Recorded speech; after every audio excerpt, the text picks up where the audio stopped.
Christ selon saint Jean. Gloire à toi, Seigneur. En ce temps-là, Jésus disait à ses disciples, « Si vous m'aimez, vous garderez mes commandements.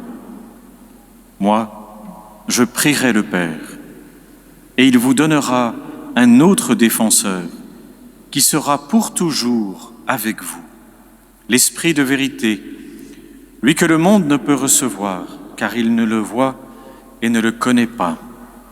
Vous, vous le connaissez, car il demeure auprès de vous et il sera en vous. Je ne vous laisserai pas orphelins, je reviens vers vous. D'ici peu de temps, le monde ne me verra plus, mais vous, vous me verrez vivant et vous vivrez aussi. En ce jour-là, vous reconnaîtrez que je suis en mon Père, que vous êtes en moi et moi en vous. Celui qui reçoit mes commandements et les garde, c'est celui-là qui m'aime. Et celui qui m'aime sera aimé de mon Père. Moi aussi, je l'aimerai et je me manifesterai à lui. Acclamons la parole de Dieu. Louange à toi, Seigneur Jésus.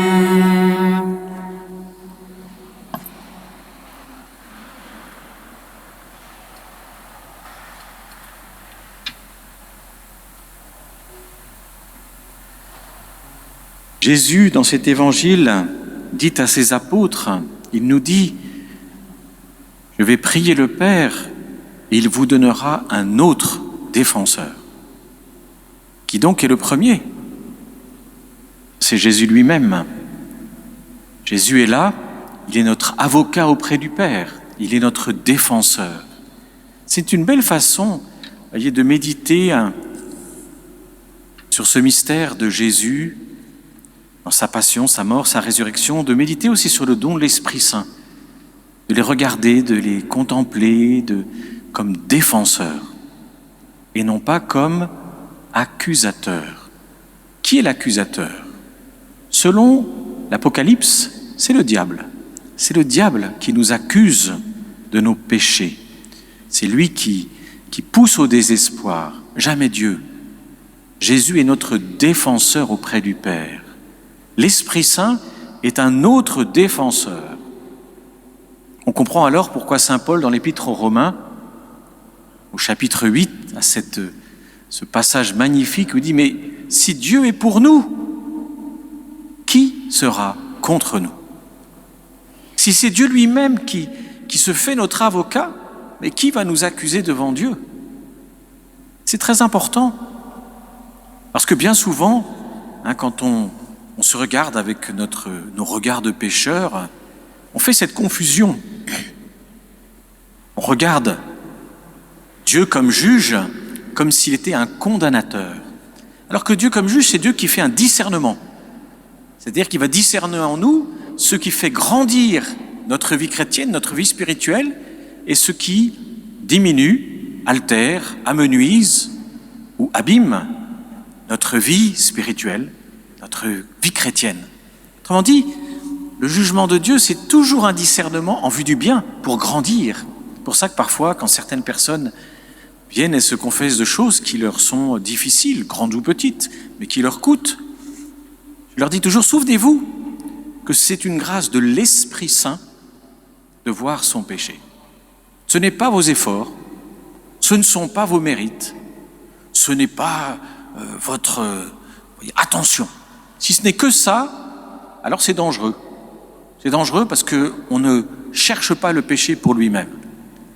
Et quand c'est l'Esprit Saint qui vient dévoiler en nous le péché, qui nous met, oui, regarde là quand même, tu te rends pas compte? Et oui, tu n'es plus dans cette communion d'amour, cette communion de vérité, tu fais pas attention à respecter ton prochain, prends sur toi, domine un peu ton tempérament. Quand c'est l'Esprit Saint, c'est toujours l'œuvre de Dieu parce que c'est pour grandir, c'est pour construire. Alors certes, Dieu, de temps en temps, vient secouer le cocotier. Parce que dans ce combat spirituel, oui, il y a des moments où il faut quand même y aller franco de port.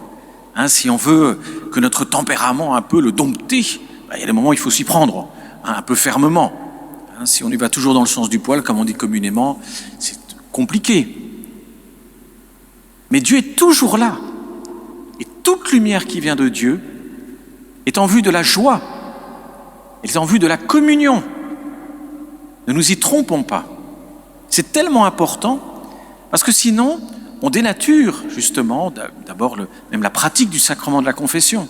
On se dit, oui, il faut aller se confesser, quoi. Il faut aller regarder ses péchés.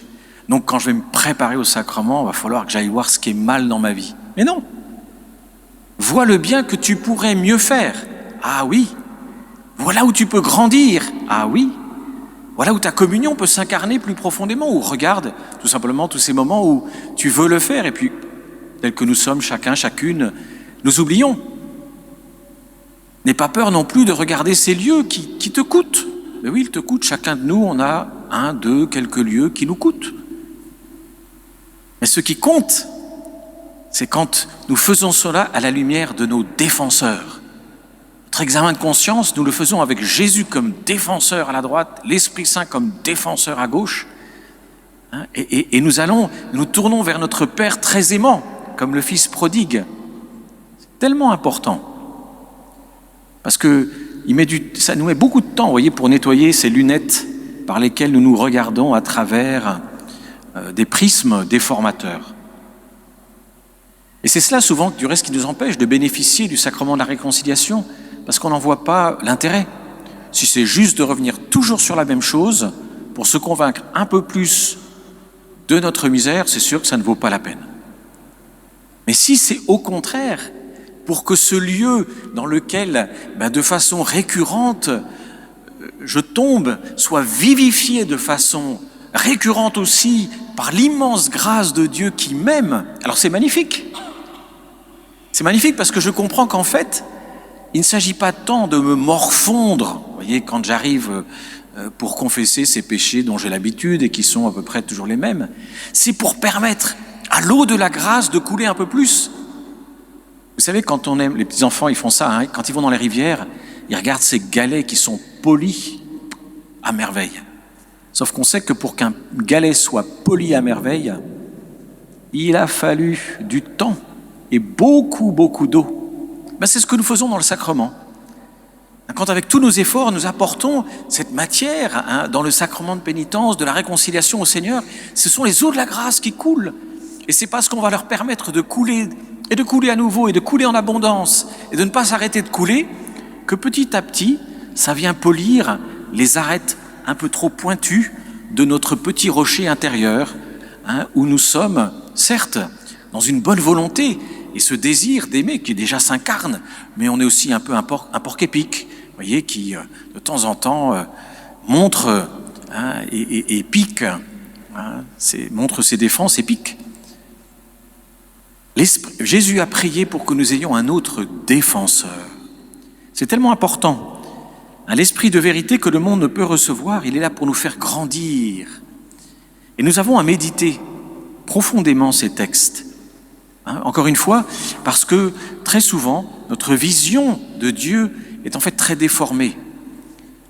Et nous avons besoin de nous pénétrer de ces textes pour que ces vérités deviennent chères en nous, qu'on devienne convaincus. Mais oui, Seigneur, en fait, tu es mon défenseur.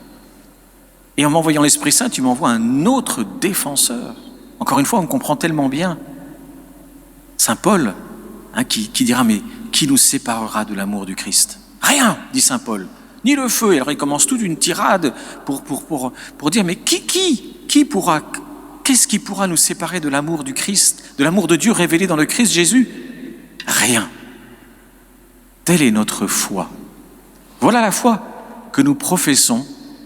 C'est ça le mystère pascal. C'est entrer dans cette conviction.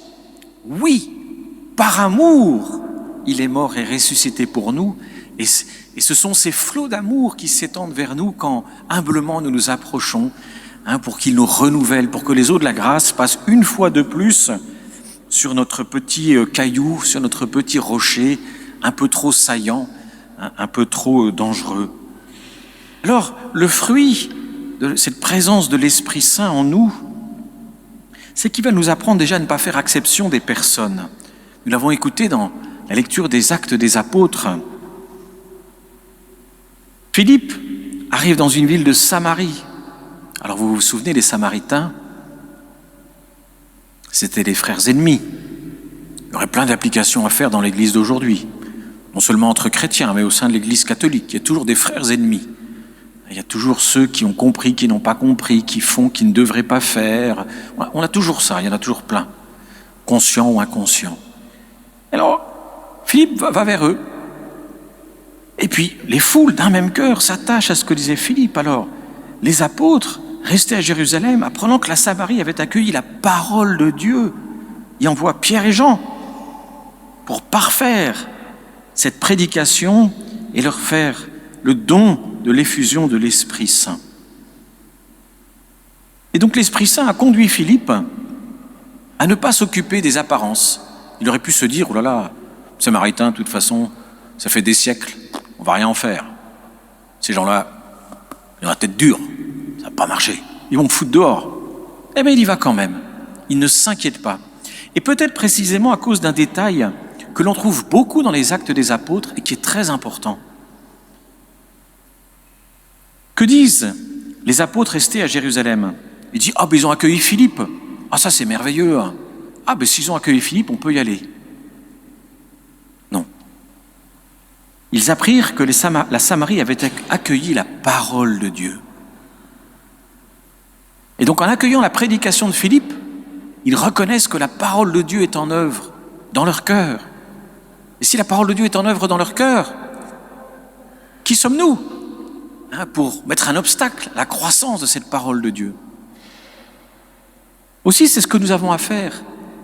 Témoigner de notre foi, c'est un peu comme le psaume l'a dit, nous l'avons écouté, il a été chanté. Venez écouter, vous tous qui craignez Dieu, je vous dirai ce qu'il a fait pour mon âme. Béni soit Dieu qui n'a pas écarté ma prière, ni détourné de moi son amour. Voilà le premier témoignage. Le premier témoignage que tous nous pouvons faire, c'est de reconnaître ce que Dieu a fait dans notre vie. C'est de proclamer ce que Dieu a fait dans notre vie. On ne sait pas s'il le fera dans la vie de l'autre. Quand Philippe est allé en Samarie, il n'avait aucune idée de ce qui allait se produire. Mais sûr de l'amour du Seigneur, il se lance. Et après, il fait confiance. Les fruits ne nous appartiennent pas. Et c'est bien souvent ce que nous avons à faire. Témoigner de notre foi, ça ne veut pas dire que les personnes vont être touchées, converties, que des foules vont arriver à Saint-Cléophas, à la messe de 18h, grâce à notre prédication. On n'en sait rien, mais ça n'a pas d'importance. Ça n'a pas d'importance. Le Christ nous envoie proclamer, pas convertir.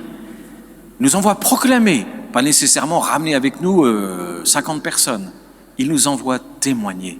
Et ça, c'est la première chose. Et c'est tellement important de s'en souvenir, parce que c'est ce que nous oublions souvent. Quand nous avons à témoigner, on se dit, oh là là, mais qu'est-ce qui va se passer? Qu'est-ce qui ne va pas se passer? Cela ne nous appartient pas, frères et sœurs. Cela ne nous appartient pas. Ce que nous avons à faire, c'est de témoigner.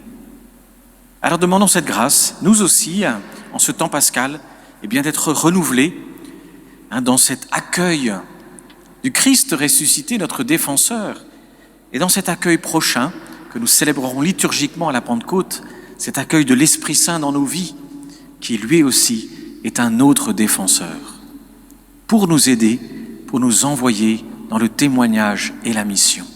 Amen.